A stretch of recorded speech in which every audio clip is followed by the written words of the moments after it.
Assalamualaikum warahmatullahi wabarakatuh. Kisah Nabi Yunus alaihi salam tertulis jelas di dalam Al-Quran. Peristiwa yang sudah cukup diketahui kaum muslimin adalah ketika Nabi Yunus ditelan ikan paus yang sangat besar. Pastinya, kisah tersebut memiliki pesan dan hikmah yang harus menjadi teladan bagi umat Islam. Kisah tersebut berawal dari Nabi Yunus alaihi salam yang mendapatkan perintah dari Allah Subhanahu wa taala untuk mengajak sebuah penduduk yang berpaling dari Allah taala. Namun penduduk tersebut lebih memilih menyembah berhala dan bersikap keras kepala, tidak mau beriman kepada Allah taala.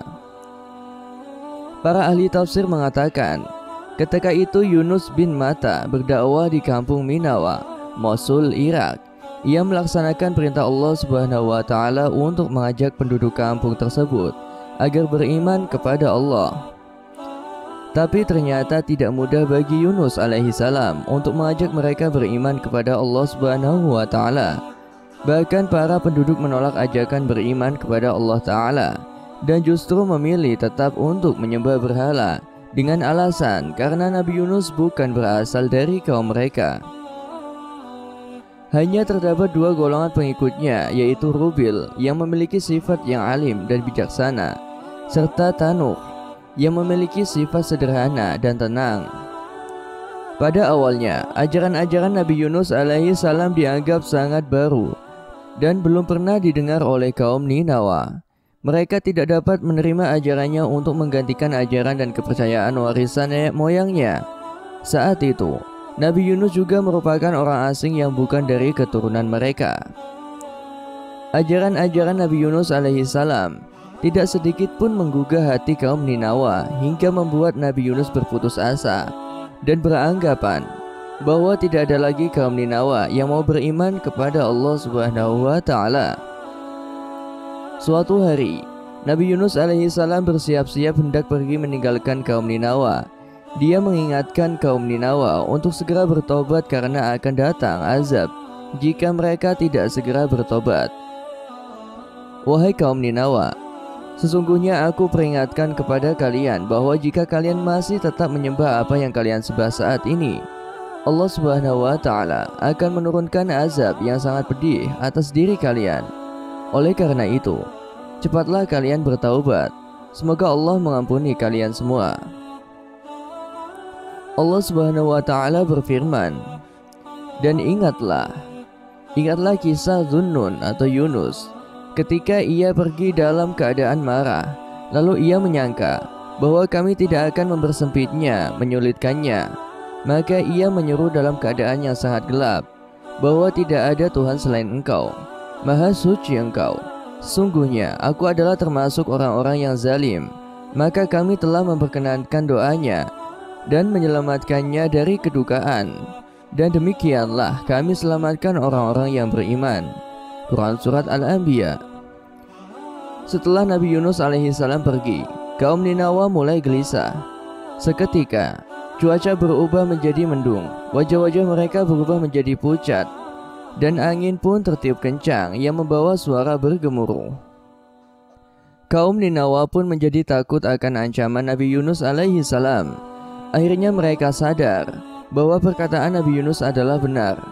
Mereka kemudian beriman dan menyesali perbuatannya kepada Nabi Yunus. Nabi Yunus alaihi salam tetap meninggalkan kampung dalam keadaan marah, padahal Allah Subhanahu wa taala belum mengizinkan Nabi Yunus pergi. Dia menuju ke arah pantai dan kemudian menaiki kapal. Namun sebuah badai datang. Ombak lautan menjadi sangat dahsyat. Angin berembus begitu kencangnya, kapal yang penuh muatan itu oleng, nyaris tenggelam. Penumpang kapal kemudian membuang muatan untuk meringankan beban mereka. Namun tetap saja kapal itu masih oleng dan hampir tenggelam sehingga para penumpang berunding untuk menentukan salah satu dari mereka harus dibuang ke laut. Undian itu dilakukan. Ternyata jatuh pada Nabi Yunus alaihi salam. Namun penumpang lain tidak mau Nabi Yunus yang harus dibuang ke laut, sehingga undian dilakukan untuk kedua kalinya. Namun hasilnya tetap sama, dan sampai undian ketiga hasilnya juga sama. Beliau tersadar bahwa itu adalah kehendak Allah Subhanahu wa taala.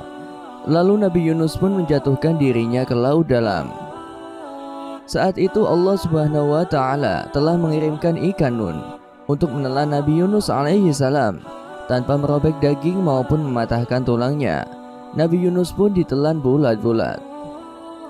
Nabi Yunus alaihi salam pun tinggal di perut ikan itu dalam beberapa waktu dan dibawa mengarungi lautan.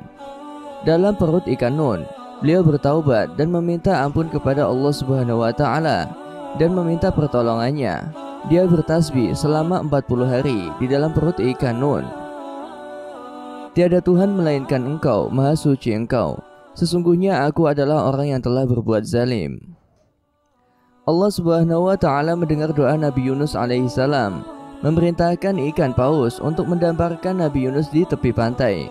Allah yang Maha Penyayang menumbuhkan pohon labu agar Nabi Yunus yang kurus serta lemah dapat memakan buahnya agar memiliki tenaga kembali. Setelah Nabi Yunus alaihi salam pulih, Allah Subhanahu wa taala memerintahkan kembali dia untuk menuju ke kaum Ninawa. Setelah kembali, Nabi Yunus sangat terkejut ketika melihat perubahan penduduk Ninawa yang telah beriman kepada Allah Subhanahu wa taala. Kemudian Nabi Yunus alaihissalam mengajari kaum Ninawa kitab tauhid dan menyempurnakan iman mereka. Allah Subhanahu wa taala berfirman, "Dan kami utus dia kepada 100.000 orang atau lebih, lalu mereka beriman. Karena itu kami anugerahkan kenikmatan hidup mereka hingga waktu yang tertentu." Kisah Nabi Yunus alaihissalam ini memang penuh hikmah, menyampaikan agar umat manusia bisa mengendalikan emosi atau amarahnya, tidak tergesa-gesa dan sabar dalam menghadapi sesuatu. Dalam ayat lain, Allah Subhanahu wa taala meminta Nabi Muhammad SAW agar tidak bersikap seperti yang dilakukan Nabi Yunus. Maka bersabarlah kamu, wahai Muhammad, terhadap ketetapan Rabb-mu, dan janganlah kamu seperti orang Yunus yang berada dalam perut ikan ketika ia berdoa, sedang ia dalam keadaan marah kepada kaumnya. Kalau sekiranya ia tidak segera mendapat nikmat dari Rabb-nya, benar-benar ia dicampakkan ke tanah tandus dalam keadaan tercela. Lalu Rabb-nya memilihnya dan menjadikannya termasuk orang-orang yang saleh. Wallahu a'lam bishawab. Demikianlah kisah yang dapat saya sampaikan.